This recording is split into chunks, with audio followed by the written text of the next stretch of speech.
Hello, I'm Hal Ottaway with the Wichita Postcard Club, and it's time once again for Postcard of the Week. This week, I want to introduce my friend Kyle Jolliffe from Toronto, Canada, all the way from Canada. Just wonderful to have him here. He's no stranger to the Wichita Postcard Show. He came several years ago, had lots of fun, and I think surprised a number of the dealers by going around and asking for New York City postcards. Well, they all found him some, and I think anyway that he went home with some maybe he'd never seen before. That's part of the fun of going to a show if from another area. You're looking at cards that you've not seen before. It's not the same old dealers every year and that sort of thing. But we're pleased to have him here today, and we're looking forward to his presentation on September 4. That's this coming Saturday, and it'll be the same as before. Check in about 1:45 Central Time, and then we'll say hello and wave and carry on and get everyone connected and their names below their pictures and so forth. And then at 2 o'clock, we'll introduce Kyle again. So that's what we're going to do this Saturday. And Kyle, please tell us a little bit, give us a hint, or tell us about what you're going to be talking about this Saturday. Thank you. Well, Hal, if you lived in New York City in the 1920s and 30s, you would be amazed by how fast the skyscrapers went up.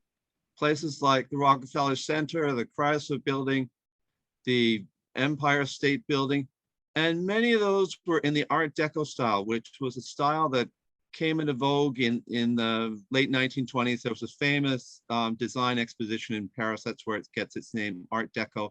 So the buildings went up according to a deal that developers had with the city under what was called the 1916 zoning bylaw. You could build a podium, let's say 5 stories high, and it would occupy about half the space of half the size of a city block. And once you got to that 5-story building, 5-story height, if you tapered the building,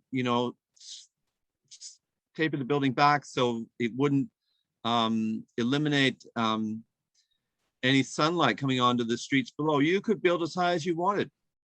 So the result was these beautiful tapered skyscrapers reaching into the sky, and they were on a new design style using new materials such as nickel and chrome and special designs that they borrowed from other cultures, South America, from India, from the Aztec culture. It was just this new burst of energy that happened to the city. For the Rockefeller Center, for example, they spent a huge amount of money on public art for sculptures and statues that are really superb. That some of them were done by major American sculptors using new materials like Pyrex, and the city was really transformed. The architects abandoned what they called the Beaux-Arts style, which had been prominent in the 1910s. Buildings like the New York Public Library on Fifth Avenue and 42nd Street. They wanted to create something new and different and very much alive. So the outside of these buildings were transformed using special architectural features, carvings. There are these amazing gargoyles on the Chrysler Building. I'll be looking at those. I'll be looking inside the Empire State Building lobby, which has this amazing several story high wall sculpture in chrome of the Empire State Building with a map of New York State in the background. There's just it was just a real new breath of fresh air, and these buildings still retain a timeless quality. I think if you asked a lot of New Yorkers, they would all agree that the Chrysler Building is the most beautiful building in the city. And it's the outsides and the insides, inside lobbies that really make a statement about about new and powerful design in the city. So I want to, as the postcard of the week, want to show the interior of the Daily News building. So the Daily News building is a 36-story building on East 42nd Street, not far from the Chrysler building. It was part of the transformation of Midtown Manhattan. And inside, they have this amazing globe. And it was built for a newspaper, the Daily News, tabloid newspaper, which is still in operation. And you can still go into that lobby today. The newspaper moved its offices elsewhere about 20 years ago, but you can go in and see that globe rotate in its original style. So this card, the globe itself rotates, and in the background are compass points for 58 cities, and at the side of each compass point, it lists the miles by air to New York City. So it's just this 4,000-pound globe that slowly rotates, and in the background is a 4-story ceiling with black glass, and there's various meteorological instruments behind frames, and it just makes a real statement. So I want to read the back of the card to give you a sense of how exciting and new that was.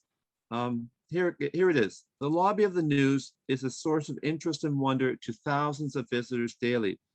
It cost approximately $200,000. On the floor is a gigantic compass showing 58 principal cities and their relative distances from New York, New York. The walls are of black glass and reach to 4 stories above. In a sunken well, illuminated from beneath, a huge globe of the world, 12 feet in diameter, weighing 2 tons, revolves slowly on an axis. 17 panels containing weather and meteorological instruments and charts encircle the walls. The news lobby is open at all hours of the day and night. You know, they were so proud of that new lobby, you know, and their new Art Deco building. It's both a national landmark and a New York City landmark. For sure. My gosh. You can go into the Chrysler building today or the Empire State Building and a number of other Art Deco skyscrapers from the time and see some really impressive and innovative design that shouts out its wonderful design. Wonderful. That sounds great. And, you know, to think that all of this is included on postcards, the things that we like and enjoy and search for all the time. But this is just a wonderful example of a, you know, a specialized collection and showing us it's like a trip there, and you can stay in your bed tonight. So Kyle, we look forward to this. It's this Saturday, September 4, and we'll look forward to seeing you there at 1:45 Central Time on Saturday. Take care, and we'll see you Saturday. Bye-bye. Thanks very much, Hal. Thanks for this opportunity. You Bye-bye. bet. Thank you.